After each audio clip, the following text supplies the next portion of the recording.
Here we are with part 2 of motorcycles that I've owned, and yeah, different location today. Feels like spring is almost upon us, so I've taken the opportunity out. Here I am. So yeah, my second bike. Well, the moment I passed my test, that day I rode to my local bike shop. I think I was in Crouch End, London at the time, and I walked around the showroom and I knew I wanted a big bike. I didn't really have a specific bike in mind, but one caught my eye. This one. Yeah, isn't that mad? I mean, there was no reason that I bought it other than the fact that I thought it looked really cool. It was big and I liked the colouring. Yeah, that's it. So all a bit mad really, but I was so excited, I just had to do it, and I bought it that day.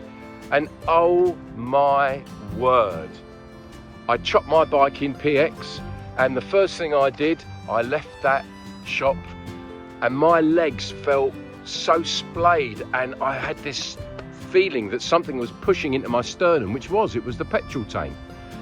And my bars were wider than the 125 I'd ridden. It was a completely different riding experience, and for the first week I rode it as though it was a 125. I was so careful, and then I got into it, and oh my goodness me, that is a flying machine. Now, I'm not into engineering, I'm not a technical person, and I'm certainly not a mechanic. For me, a motorcycle is all about how it makes you feel and the freedom it gives you. And that made me feel like I was invincible, which is about the worst feeling you can ever have when you're riding a motorcycle. So thank goodness I've been riding for 10 years previously, because that gives you road sense. Yeah, otherwise some nasty things could have happened. So yeah, it was a beautiful bike, made me feel fantastic, and really what it did was it revolutionized the way that I was working. I come from a fashion background. I'm an embroiderer, a screen printer, and I make garments look different with all kinds of decorative stitching. I don't do that anymore. That's what I did for the first 25 years of my working life.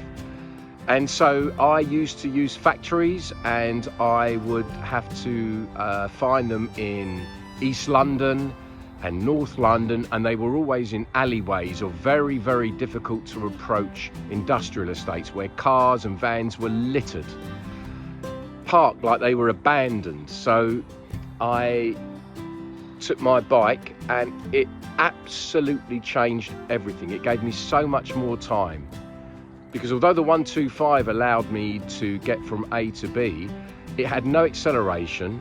I was stuck in traffic because I didn't trust it to zip past another bike or two, or car, excuse me. This was just like a pyong. You want to go, you see a gap, bang, you're there. And it was sensational. It was a bigger bike. I had more carrying ability than the 125, and it revolutionized the way that I work. It gave me so much more time. Basically, I was able to do twice as much work as I did previously, so it revolutionized my business. I was able to negotiate all these tiny industrial estates through these cars and vans where other people had to wait 20 minutes for someone to come downstairs and move their vehicle. It was brilliant, and I loved both its practicality in terms of that and the fact that it was a sleek flying machine. But look, my character wasn't fully formed. The way that I am now, this hippie biker, nah. Back then it was all about speed. And in next week's episode, I shall tell you about the next nutter bastard bike I bought, and also why I sold it very quickly.